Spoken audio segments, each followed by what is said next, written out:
Welcome to Ultra Uncovered. I'm Corinne Shalvoy with Russell Ditsworth, and we are both hungover from Leadville. Not literally, but just still catching up on sleep. And it was a super exciting weekend, but we are we have some thoughts. So we have a bit of a debrief episode, a introspection episode, kind of just going to highlight the storylines that came out of this year's event. We were both on the ground there. We both witnessed history made again ×2. And there are a lot of other things that I think are going to be kind of cool to reflect on from this year's race. So first of all, the obvious storyline that's not included in our top, 5 or 6, is the fact that David Roach returned very quietly to the starting line of Leadville and proceeded to break his own course record by a good 14 minutes, 16 minutes, 14 minutes. Running a 15:12:30 and just obliterating the rest of the field.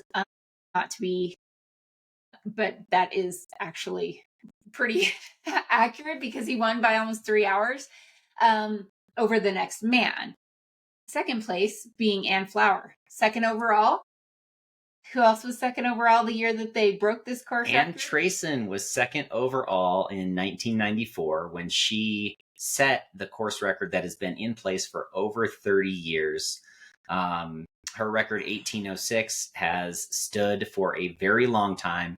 And Ann apparently didn't even know that the record was within reach until she was on the boulevard and Justin Grunwald and Kyle Pietari were pulling up the information, letting her know that, she pretty much had it, but she got a little extra gusto on the boulevard to run 17:58, break that course record by over 8 minutes. And that was famously the year when Ann Trason set that record. She was chasing down the Tarot Mara from the famous book that has defined the sport of ultra running, Born to Run. So it was, we speculated in the live pod about whether or not the records would go down, and our special guest Mary Denholm said that she hoped it would. She wasn't sure if it'd be this year or next year or in a future year, but it did on both sides. That's one place we were wrong. We were right about a lot of stuff that I don't know that either one of us predicted. Double course records. So. Yeah. Agreed. So I'm going to just go ahead and break down some of the topics that we want to run through. And so, we are still recovering from Leadville. If you've been out to Leadville, you understand crew hangover. That's basically the effect. We both paced, we both crewed. It's now Tuesday. We're starting to come around. But again, we have some thoughts on some of these things. And I think, number one off the board, I love going through the finisher statistics at Leadville. So I'm going to do a little breakdown of the finisher statistics, just so that it gives you an idea of where the finishers come across the finish line, and in what numbers. I think it's a very interesting topic. Second, we're going to talk about the women's race, because the women's race was very competitive throughout. There were a number of, high-level athletes that took very big swings.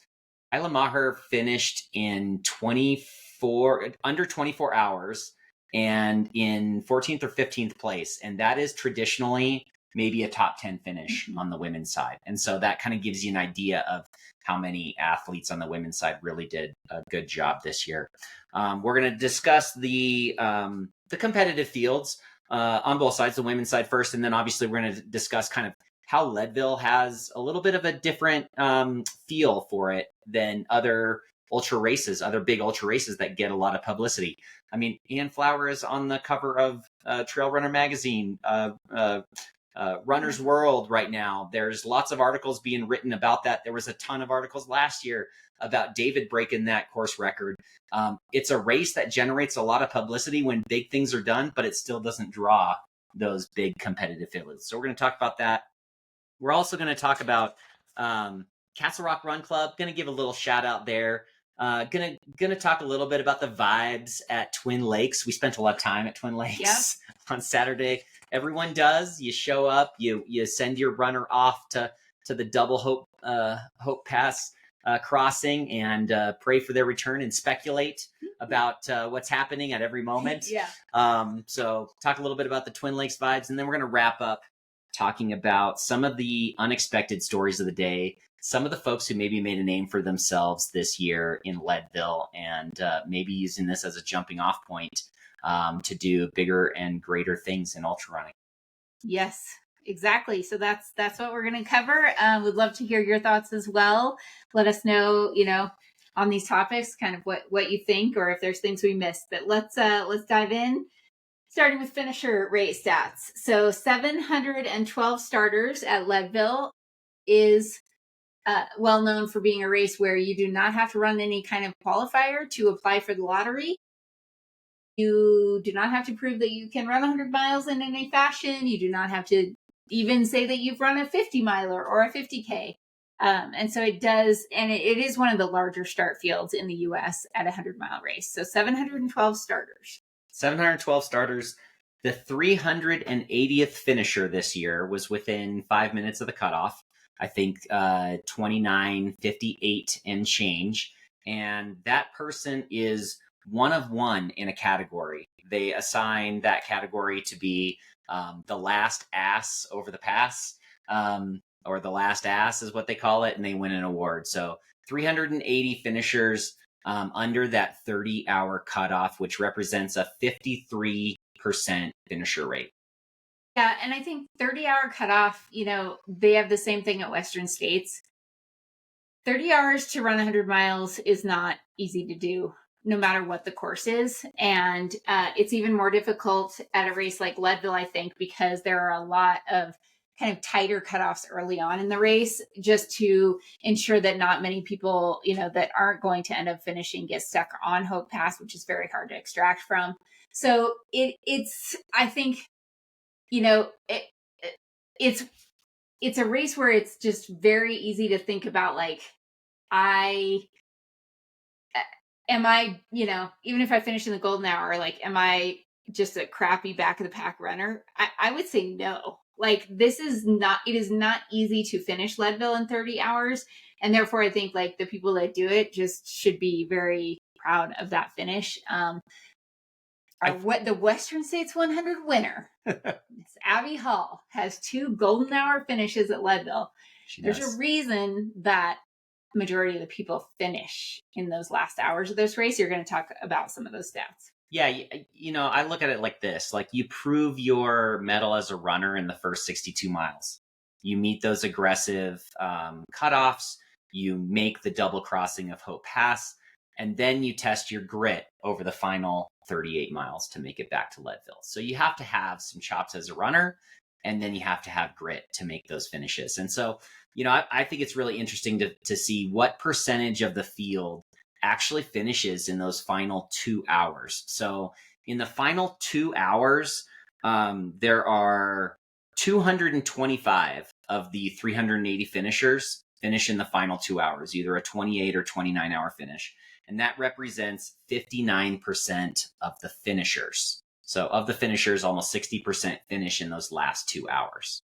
And then if you start breaking it down even further, so they also give a big buckle at 25 hours, which, we've talked about. You throw that motivation out there for folks that are kind of within that range of ability to be able to finish a race in that time frame, and they're going to target it. Our friend Jacob Prisguda had a backup plan, but a plan that had 25 hours as a finish. And it became, in the end, it became a challenge to make it to that level. We were there in person during that time frame, and yes, you could see the energy, and you could just see the amount of people that were going to be able to make that cutoff. And it was almost like a miniature golden hour. Yes. It was like a second golden hour within the race of these people just running, and these are people that had definitely done some walking with the time they had done, but they were running on the boulevard just slightly uphill and on the final, couple of blocks to make that cutoff time. And like you're saying, it's crazy how a goal of, getting a different buckle could motivate somebody to run and to push that much harder.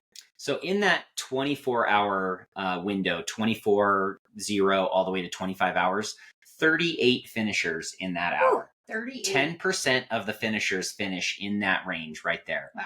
Then you go to the next entire 3 hours. The next 3 hours, the 25XX, 26, and 27. Only 60 finishers in those 3 hours, and that represents about 16%. So, and if you look right after the 25-hour mark, I think only 2 finishers finished in that next hour altogether. Then you've got some fast folks that are finishing, I had marked 21 hours to 24 hours, 44 finishers in that range. That's from 11th place all the way to 54th place. That represents 12% of the field. And this year, only 10 runners broke 21 hours at Leadville, which is a little bit lower than normal on the elite side. Of that top 10, 4 were women. That's amazing. 4 of the top 10 times run by females. You think about 21 hours, and I think about when I was targeting times for running this race myself, that I was like 21 hours, 20 to 21 hours. It's like, that would be an amazing day. That would have been a every single thing went right kind of day. Like, as a woman in this field, if you run sub 24, I think that it is very, very admirable. And there's so many factors that play into that, but it's just, we see it time and time again that it's just not easy to do, whether it's altitude or, just kind of what Hope Pass does to you. The times really tell the story. And I think I saw Katie Asmuth, we're going to talk about her later, mention that this course was harder than she thought it was going to be. And sometimes you can't really define why that is about a race. Like, there's just something about it that it ends up making it just feel more difficult than you would expect it to. So, and we're going to jump into the women's race, actually. And I think Katie is a great place to start because she was a headliner name coming into this race. She talked about it on her podcast that she was going for this race. She went to the Tahoe Trail 50K and secured a coin to get entry into the Trail 100 in Leadville. And I thought she said something really interesting in her breakdown. She said, I went to Leadville and now I get it. She is a Western States person. She's very into the ultra running space, but she says she gets it now with Leadville, even with a tough race. And I think she's going to be back at some point to right the ship there. But, talk a little bit about, what it meant for this field to have somebody like Katie in the race. Yeah, I mean, Katie's a 3-time top 10 Western States finisher. She's finished as high as 4th at Western. She knows exactly what it feels like to be in a very competitive field. She knows what it feels like to be pushing really, really hard in a 100-mile race from the gun. And she knows what it takes to train for these races and to be prepared for them. She does all the little things. She's smart. She knows kind of how to prep like the pro that she is. And so I actually got a chance to run with her through.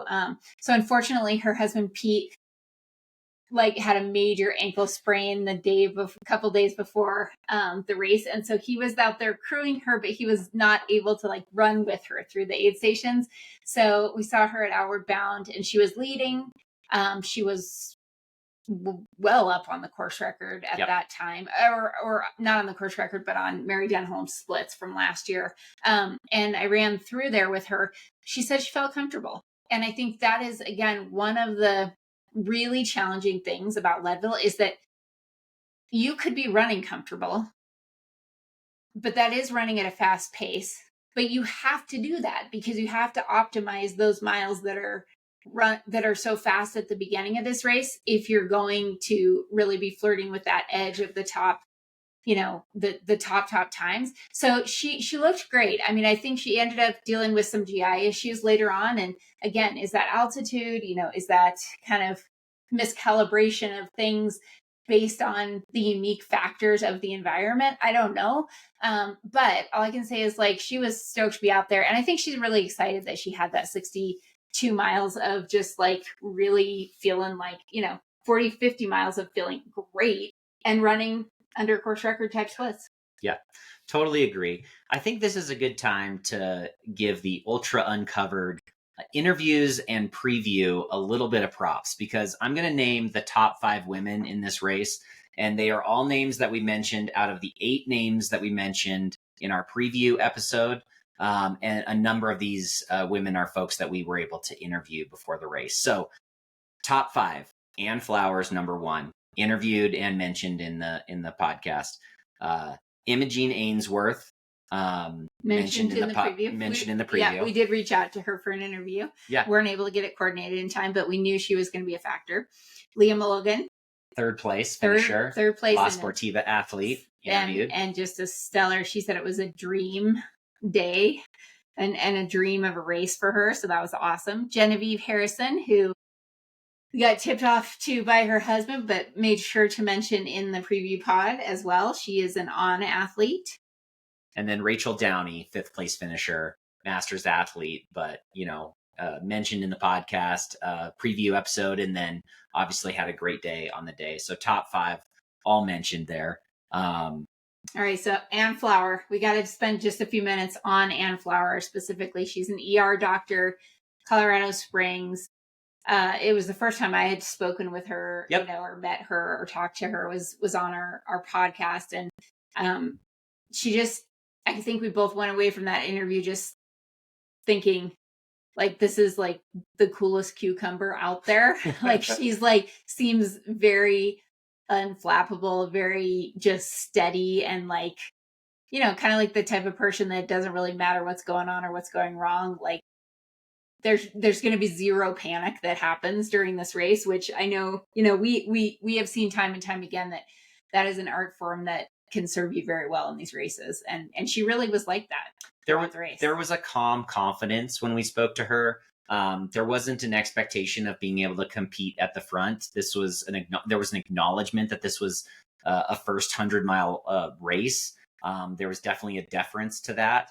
And one of the things that I thought was real interesting is that we asked about pacers in the interview, and she said, I if things are going well, I think I'm just going to want to do this on my own, and I'm going to shoot that out there, and I'll have some plans, and I'll have some contingencies that are in there. And obviously, if things are going wrong and I feel like I really need somebody out there with me, we're going to do that. But she stuck to that plan. What did we see at mile 62? Yeah, so she had Gil and Hannah Allgood crewing her, maybe along with some other folks, but we know Gil and Hannah, so we saw them. And yeah, Twin Lakes inbound? Is it out? Twin Lakes back into Twin Lakes in. Mile 62. Mile 62. We saw her come in and kind of have an exchange with the crew. Hannah appeared to be ready to pace and with a pacer bib on. Yep. And there was like some conversation, who knows what that conversation was, but at the end of the day, Ann ended up leaving without Hannah. And so I think, it'll be interesting if she ever speaks to kind of why she made that choice. But I think that maybe, just speculating, she might have just very much been in a zone of this is going well. I'm in it. I'm, as the kids say, locked in. I'm ready to go. I'm continuing, so I just don't want to add any other factors to this current momentum. And so that's fair enough. And I think it's pretty baller. We don't know for sure if she had a pacer from May Queen in, but we did not see her with one going out outward bound either. I saw some video. She had Gil from May Queen.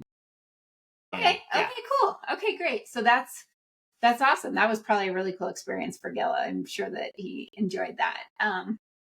And speaking of pacers, I guess we're going to stay on Ann, but quick shout out to Megan Roach, who paced David for 22 miles.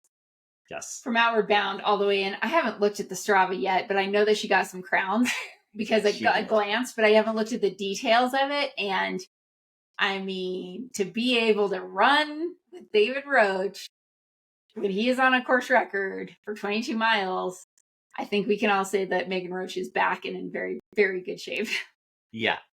She, I think she buried herself. I think David buried himself. He said he wanted to hurt and go into the pain cave and pain locker and really push his body and push himself and push his mind. And he did exactly that. Yeah. So again, Ann Flower breaking Ann Trason. Two Anns. A lot of Ann. Okay, breaking Ann Trason's 1806. She very much had a similar year to Mary Denholm last year. We all know that Mary then was able to sign with Kraft and Feed and earn some sponsorships, essentially become full-time pro athlete, runner. I don't know. It'll be super interesting to see what Ann does with this attention and publicity. But I think everyone now will very much know her name. Yeah, and I did see she was referenced as Dr. Ann Flower, and so I think we need to put some respect on. Sorry, that. Dr. Ann Flower, professional. Dang it, we should have. We need to go back and revise the podcast. She should have called us out on that. Dr. Ann Flower.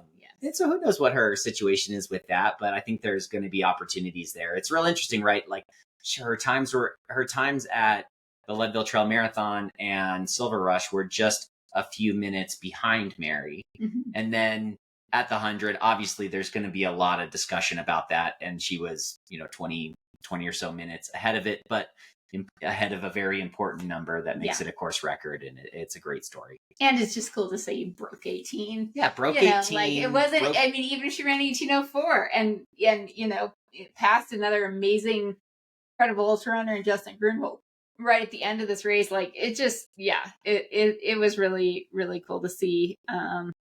Didn't she drink a bunch of the champagne? She at the finish line? Yeah, so it was sprayed on her by Tamara Gentling and another Leadville Race Series person at the finish line. And then Tamara handed the bottle to her and she drank a few sips and she's like, I think I just will set this down now. I think David drank some last year and then proceeded David to throw poured it all over Megan's head. That's what David but he also drank some and then he threw up. So maybe not the best idea. All right. So the women's race just in general, quite competitive, like we mentioned. I would say a deeper field overall than the men's this year. Yep. And hopefully we continue to see that be the case at Leadville. I think it is maybe starting to kind of become again kind of an established, a race that is important. And I don't know. I think that the women's race was just awesome this year. We saw I don't know, some of these women just like their perseverance, their kind of toughness was like on full display. And it was really cool to see. Imogene Ainsworth, we're going to talk about her later. She ran an amazing race. So yeah, and I think you saw, Leah Mulligan's a great example. They put a lot of stock into what they needed to do to be successful at Leadville. We're out here early. We're getting acclimated to the altitude. We're thinking about what they needed to be successful at a race like Leadville. And I think they all put a lot of stock into the preparation, and it showed on race day. I agree.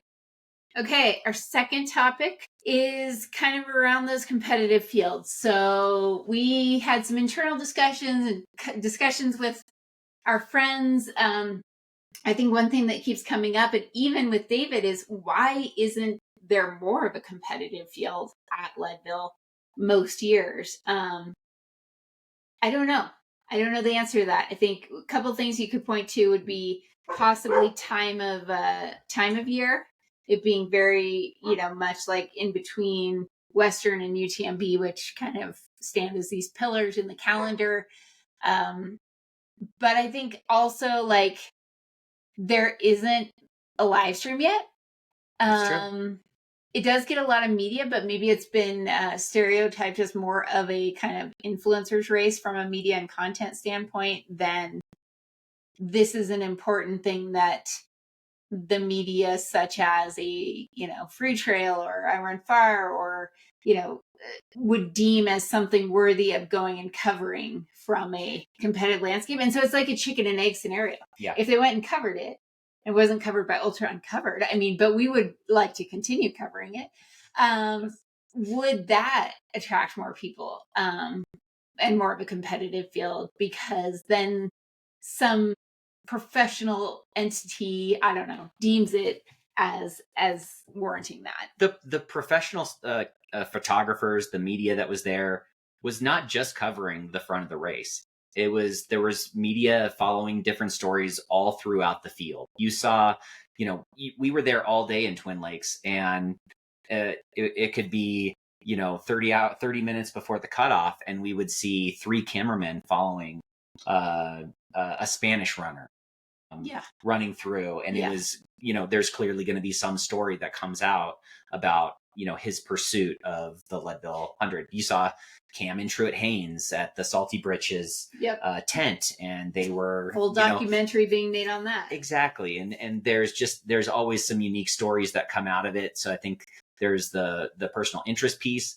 From a competitive standpoint, I do think that there is a benefit for competitive ultra runners to come out and test what they could do on a course like Leadville. I think David Roach has proven that. Like, there was a lot that's come out of this. I think a runner like I talked to Matt Daniels at the expo. We talked about the fact that this course is set up perfect for a guy like Seth Ruling, who has the most beautiful stride for the first 38 miles, can still climb. I mean, I'd love to see what a guy like that could do on a course like Leadville. Yeah. I mean, we were in the media line. There were a lot of folks getting media badges. And I think I want to just give a quick shout out to the Leadville Race Series, because they're actually making all those professional photos available to anyone. Yep. That is not something that every race does. And there's some really good photos in that. You sent me a couple of David. I think all of the runners are pulling those afterwards, from the website, the Leadville site. So maybe one thing that the argument around where is the money going that comes into Leadville if it's not going back to a prize purse, I'm sure there's a good amount of it that does go to the media coverage on the day. There's also a lot of people that work for this organization as a whole. They're going to have to get paid, right? And I think it is a very interesting thing to offer prize money at a race and to forecast whether or not that's going to make your race quote unquote competitive or make it attract a competitive field. Yeah. So some might say that it's more on the sponsors to pay out bonuses if you're a professional runner and you want to build that into your contract. We see both sides. We see something like a Run Rabbit Run offer a massive prize purse, not necessarily attract the most competitive of fields. And then we see something like a Western States, 0 prize money, attract the biggest, the most competitive field in the U.S. So that's kind of a complex topic, but I don't know that the answer necessarily to creating more of a competitive field is just to offer prize money. If you offer prize money, you might get, like Run Rabbit Run does, some of these people who are on the bridge, on the brink of being a professional. They might not have it in their contract, but it's a way for them to go make some money. Yeah. It's a way for them to have kind of that breakout and earn some money outside of sponsorship. So I don't know. It's a complex thing, but I think at the end of the day, if there are pros that end up racing Leadville, they're still probably able to make money through a sponsorship bonus if they do well. Yeah, and I guess I'd just leave with a comment about Lifetime and Leadville Race Series interest in either the competitive field or just interesting stories altogether. They care about the stories all the way across the field. And I think we, found that out by meeting some of these folks that were interested in helping us promote stories all across the field. Obviously, we are in the ultra running space. We like the competitive field, but we also like interesting stories. We interviewed Cam Haynes. We interviewed Rodrigo Jimenez, one of the best interviews in our series, the Dream Chaser. Loved that conversation. And he wasn't going to compete for a top spot this year, but I thought it was a great story. And the Leadville Race Series is very interesting and interested in helping promote those pieces of the sport. So, are there finances in place that help, specifically just the competitive end of the spectrum with prize money? No, there's not that there. But I do think that they are invested in telling athlete stories. Yeah, I would definitely agree with that. That being said, I think it is slightly subdued compared to the mountain bike race. Yes. And the Grand Prix. And the whole Grand Prix, this is a different, kind of a different vibe. It's still pretty I haven't been to the bike, but I just know, right, they do have a live stream. They have helicopters. They have people filming from helicopters. Right? Yeah, they have. It's almost like dual Instagram feeds as well. They have one of their Instagram feeds follows the entire women's race, and then the other feed follows the entire men's race. So you can just like, I don't even think I follow the Grand Prix one that was following the men's race. All I got was updates of the women's race, Kate Courtney and Melissa Rogers, and I was loving it. I was like, Rollins, this is great. Melissa Rollins. Yeah. Okay. And I was loving it. Those updates were great. And then like halfway through, I was like, wait a second, where is the men's stuff? Yeah. Like, it was on a different channel. It's on a different channel altogether. Okay. But I think it works really well. I did notice at the end they were up on stage and 5 deep on the men's and 5 deep on the women's, and it was 5,000 down to 1,000. Those they had the pictures there for that. It's like it would be really cool for that to be happening in the run as well. Yeah, it would have to be the following day. Yeah, because there could be so many hours between first through fifth potentially, but it'd be like Western States scenario. I mean, we even talked a little bit about how cool you brought up that you thought it'd be really cool to have 2 different races, and maybe that was more of a Western States thing. At Western States, yeah, but like a pro. They do that in the mountain bike. There is a pro field, correct, and then there is an amateur field. Yeah. They're very separate, probably just for the amount of bikes on there on the course. Yeah, I mean, I think that it's cool that it's a big race, that it's a 600, 700 person race. I think that's cool. I think it's amazing. And the way it's set up and the way the course is set up, it feeds into that. I mean, I do think that there's some conga line around Turquoise Lake at the beginning of the race, but if you go out a little faster, you can avoid some of those things. It's a course. It's an iconic course, right? It's an out and back iconic course. They've kept it mostly the same year over year. You can compare historical times within reason. It's not a race that was going to go up to this peak, but now weather is coming in and we're going to completely reroute. Like, I don't understand how to compare any UTMB times. I know, and across I think they're races. making UTMB longer this year. Exactly. It's going to be different every time. So I don't know how to compare those, but at Leadville, how to compare. You know what that means. And I think that that's why it draws some of that interest in breaking a 20-year course record and breaking a 31-year course record this year. Yeah, it kind of can create this legacy of the legend of Leadville. And I think that also speaks to their whole thing is family. It's like the Leadville family. Mm-hmm. And I think that also plays into you're part of the Leadville family if you're participating in this event. We're not here just to be a hyper competitive elite race. That's not really the purpose. So I don't know, we're kind of speaking for Leadville, but I think, regardless of all of that, there's still major publicity coming out of the fact that both of these records were broken again. Well, one broken again and one broken after 30 years. That's a big deal. All right, you want to talk about Castle Rock Run Club? Yes, let's talk about Castle Rock Run Club. So in our preview episode, we featured the 4 athletes from Castle Rock Run Club that were running. Matt Sims, Jacob Priscuda, Mariah Stratton, Rod Jacobs, Andrew Garrett. You just said Rod. Yeah. Oh, and Andrew. Yeah. So Rod, I'm giving a special shout out to in our episode here. Adjacent member of the. Rod lives in Colorado Springs and was crewed by some Castle Rock Run Club crew members. He was attempting to break 25 hours was one of his major goals. He barely missed it last year. He recruited Adam Dill, Todd Dill, and Justin Henry. Some real pros when it comes to Leadville, and amazingly ran a great race. Obviously, he put in all the work to make this happen. But I'm going to take some Castle Rock Run Club adjacent credit. Yeah. And so we're going to call the Castle Rock Run Club finish rate 80%, 4 out of 5. Yeah. I will take it compared to the overall 53% rate. So, Castle Rock Run Club finish rate, we're doing pretty good. Last year we were 5 for 5. This year, 4 for 5. I will take it. I mean, most run, that was her first 100. She didn't decide to do this race until just a few weeks ago. It was like, I got an entry. I'm just going to jump in. Let's do this thing. She was very chill. Absolutely. We saw her at Twin Lakes, and she's like, oh, I'm so glad I saw you guys. I don't know where my crew is. Like, she was literally about to go run up Hope Pass without having been crewed.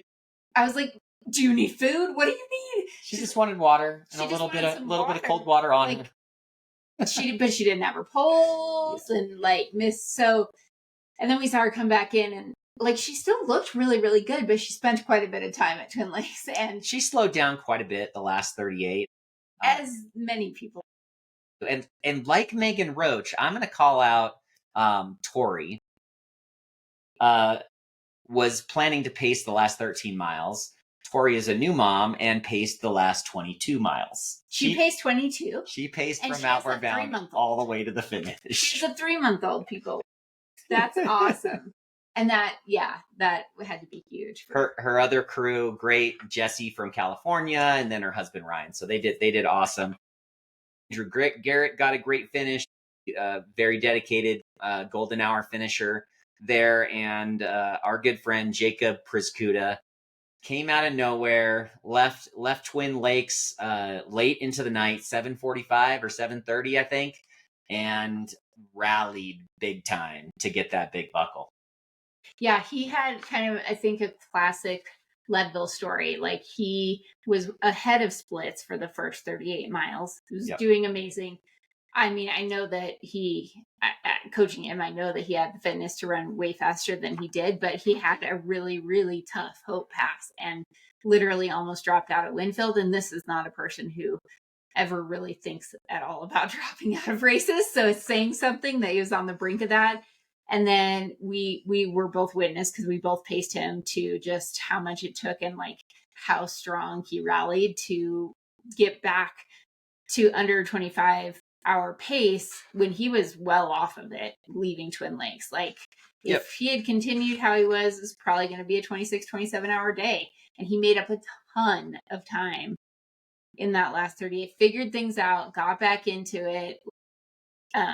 Hopefully didn't dig himself too deep into the well, but literally sprinted and dropped all of us running in with him on the last 100 yards, because there was another runner and he's racing this guy for 50 meters, full on sprinting, which was really cool. Well, he really embraced a feature of ultra running, is that, and I don't know who said it, but a lot of ultra running is making yourself run in those final third.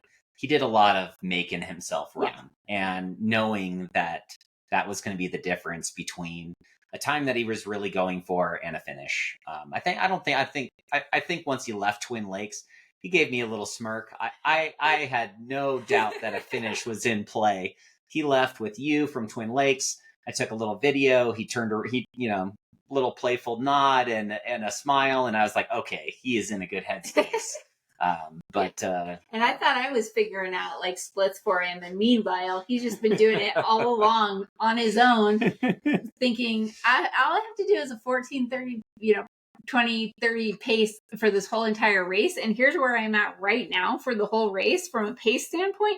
So if I can walk 14-minute miles and then I can run some of them faster, I will not be losing any time. This is obviously his engineering brain. Yeah, the engineer was coming out. It was coming out big time. Yeah, so it was really cool. Congratulations to Jacob for getting that big buckle.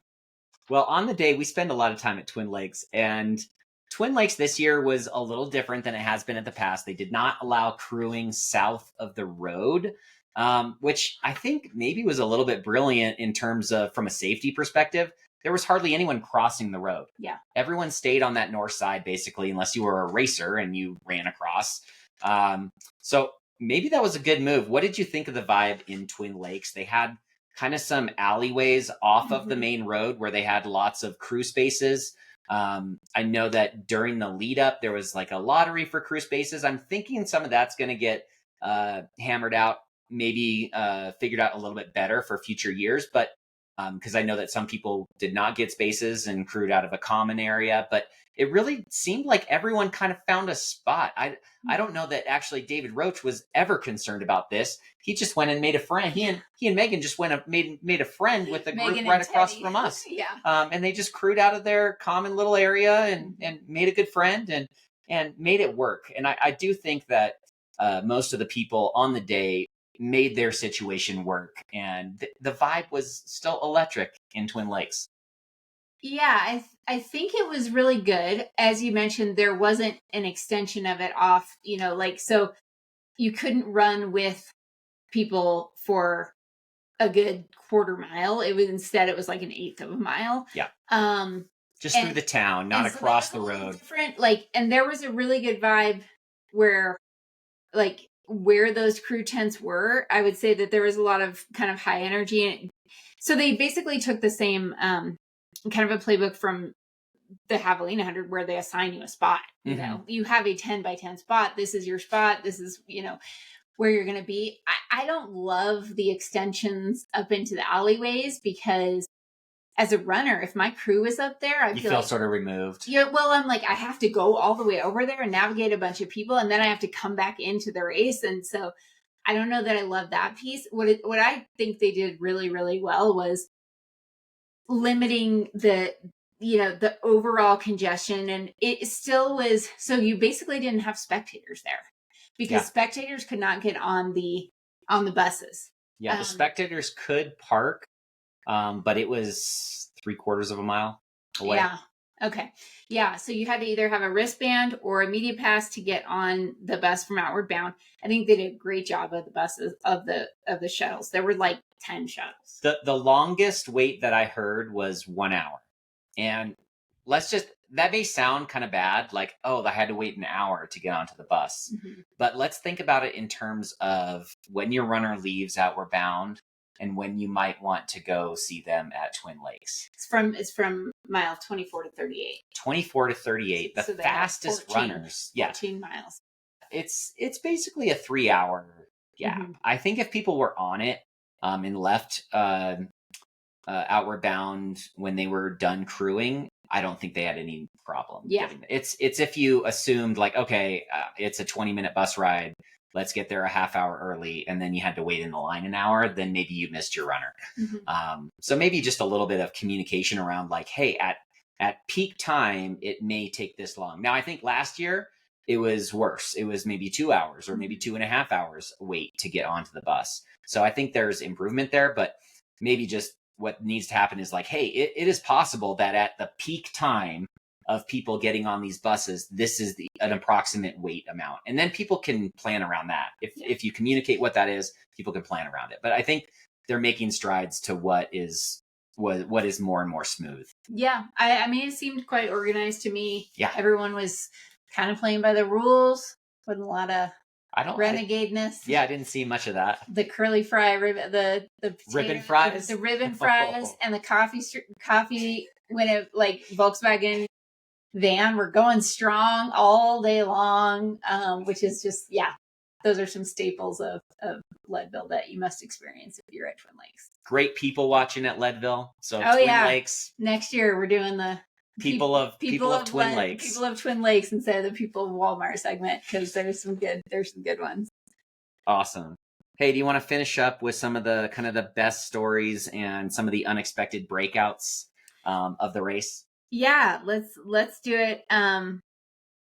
What stood out to you, Russ? Like what from your perspective was something that like you were somewhat surprised by?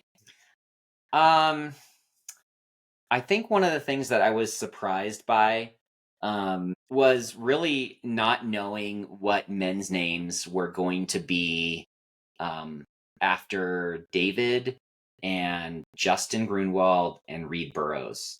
And, we interviewed a lot of people that had 18-hour finishes, or Rodrigo's had a 19-hour finish. Pat Cade has had a great finish there.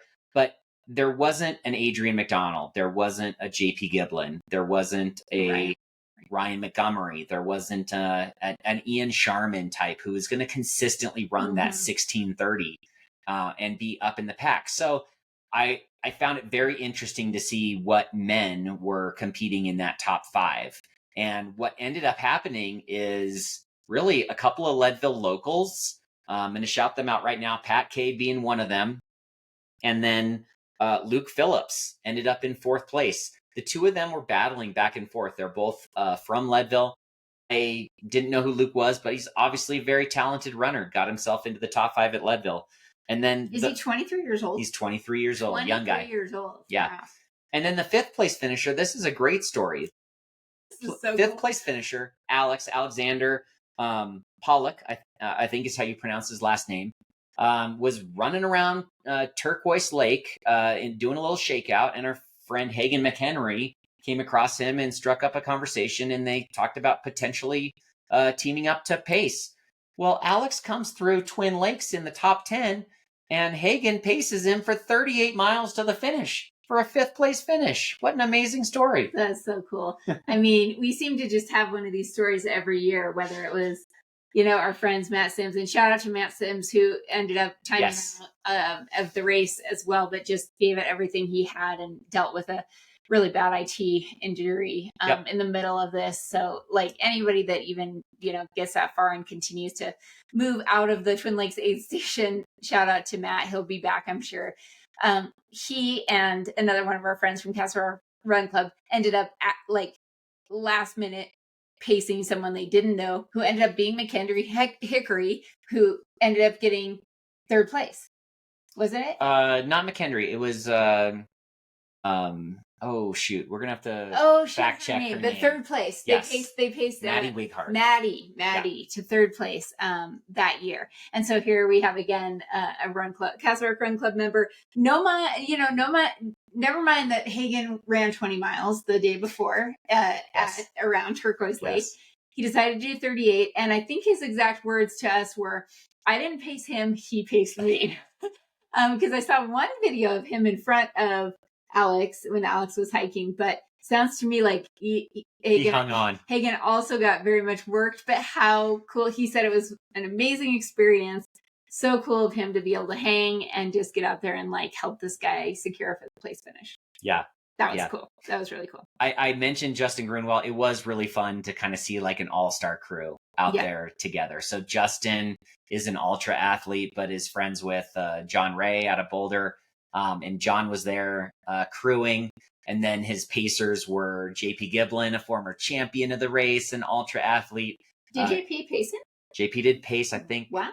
Out of Twin Lakes. Really? Yeah, okay. JP was his pacer out of Twin Lakes. That's a good sign for him because I know he's coming back from injury. Yep. JP was on the start list and kind of just couldn't quite put together what he needed to be prepared for it. Has been dealing with an injury for some time, but he's back running, so that's a good sign. Yep. He's been out through hiking. He was supported Tara Dower on her Appalachian Trail, FKT attempt. We'll just say AT to keep that a bit. Yeah, keep it good. But Kyle Pietari, and Hans Troyer. Was out there as well. Both, so all part of his crew. A pretty big all-star crew, I would say. Oh, and Amanda. I didn't see Amanda. Amanda was at the finish line. Okay.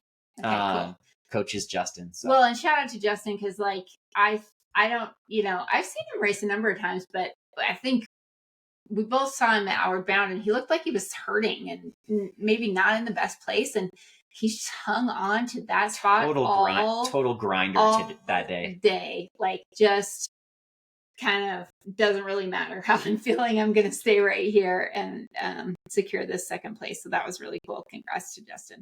Well, Ann was a huge story. Ann Flower's a huge story, course record. But I want you to talk about women's 2nd place finisher. Yeah, I mean, Imogen Ainsworth, this was her first 100, I believe. Yeah. So, to do this as your first 100, she just looked really strong and kind of determined all day. I would say, I don't know. I haven't been following her career as closely, but as I mentioned on one of the other episodes, I did race her a long time ago. She's been running since, she's been running ultras since probably 2016, 2017. And it was really cool for her to see her step up and just kind of execute, what appeared to be a very smart kind of race. And end up in second place, like that's going to be huge for her and her career. And I think, everyone needs to just pay attention to her in the future. Yeah, I think just, again, the women's field was really, really good this year. And it was cool to see that. There were a couple of other folks that, had rough days. Kat Elizabeth Edwards, Rachel Helen Montez, a few people that we know. Devin Yanko had a tough day. Devin Yanko, who were on our radar. And, that, and at the end of the day, Katie had a rough day. Like, it seems to always happen, but it also, allows there to be these people like a Zoe Rome who finished last year. And second, just like, just stay with it all day and look what can happen. So that's really cool. I wanted to just, again, give another mention to Pat Cade. We don't know that we gave him enough credit in our preview episodes because we're like focused on you're the coach of the team, cross country team. I wish I had seen his finish. I bet so many people. And again, another person who, when I saw them running, I don't know what mile it was, but he didn't look like he was, he looked somewhat uncomfortable and miserable. And then it's like, whoa, you just got third place in this race.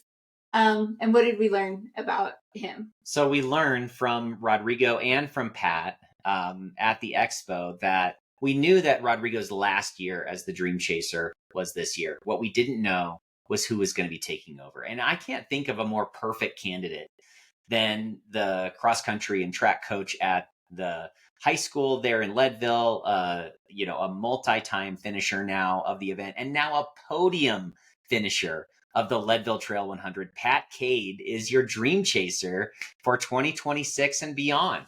Yeah, that's really perfect and cool. And, we heard him say that he wants to be an example. He doesn't have kids. And so these kids are his kids and they are who he's setting an example for. And it's like, holy cow, what an example did he just set in this year's race. Great to meet him in person. We got pictures with 6 out of our 13 interviews beforehand, and our battery's getting low on our computer, so we should probably wrap this up. But Leadville was awesome. Leadville was awesome, and just as a last shout out, like everyone that towed the line at Leadville, you have my huge respect. If you didn't finish at Twin Lakes, or if you didn't finish, somewhere else, maybe you discovered something about yourself and you are going to attempt it again in the future. And Leadville is a place where you can test your mettle no matter what background you are or what background you come from. So if anyone that had the courage to toe the line, congratulations. Anyone that got a finish, double congratulations. It's amazing. And you showed grit and determination out there. Yeah, it's been a blast covering it. We've got maybe one more special episode coming up later this week, kind of focused around Leadville. And then we're going to get back into some talks about other races, possibly the Pikes Peak Marathon and Ascent in a future episode. So hope you stay with us and enjoyed this one.